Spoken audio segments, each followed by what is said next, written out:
बुलढाणा जिल्ह्यात एक असा भयानक आणि धक्कादायक प्रकार घडला आहे की ऐकल्यानंतर तुमचे मन सुन्न होईल.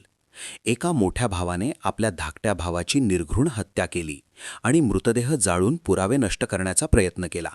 ही घटना बुलढाणा जिल्ह्यातील खामगाव तालुक्यातील राहुड गावाजवळील शेतात घडली. शेतात जळालेल्या अवस्थेत एक मृतदेह आढळून आला. ग्रामीण पोलीस अधिकाऱ्यांना माहिती मिळताच त्यांनी तात्काळ हालचाल सुरू केली. पिंपळगाव राजा पोलीस ठाण्यातील पोलिसांना तत्काळ गाव दाखले. पोलीस पथक घटनास्थळी दाखल झाले. पंचनामा करण्यात आला आणि तपासासाठी श्वान पथकालाही बोलावण्यात आले. तपासादरम्यान पोलिसांनी मृत व्यक्तीच्या मोठ्या भावाची चौकशी सुरू केली. चेतन संजय इंगळे, वय 35 वर्षे. सुरुवातीला त्याने टाळाटाळ केली, पण सखोल चौकशीनंतर चेतनने थरथर कापत गुन्ह्याची कबुली दिली.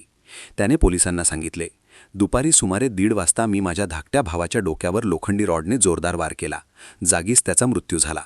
हत्या केल्यानंतर पुरावे नष्ट करण्यासाठी त्याने आपल्या मित्राच्या मदतीने मृतदेह शेतात नेऊन जाळला, पण पोलिसांच्या सतर्कतेमुळे हा गुन्हा लवकरच उघडकीस आला. पोलिसांनी आरोपी चेतन इंगळे आणि त्याच्या मित्राला अटक केली आहे. दोघांवर खुनाचा गंभीर गुन्हा दाखल करण्यात आला आहे. या प्रकरणी पोलीस स्टेशनचे ठाणेदार भागवत मुळीक यांनी सांगितले, हत्येमागील नेमका हेतू काय होता याचा तपास सुरू आहे. पुढील चौकशीत अधिक माहिती समोर येईल. या घटनेमुळे संपूर्ण परिसरात भीती आणि संतापाचे वातावरण निर्माण झाले आहे. अशी घटना ऐकून तुम्हाला काय वाटते? कमेंटमध्ये आपले मत नक्की सांगा. अधिक अपडेटसाठी चॅनल लाईक, शेअर आणि सबस्क्राईब करा.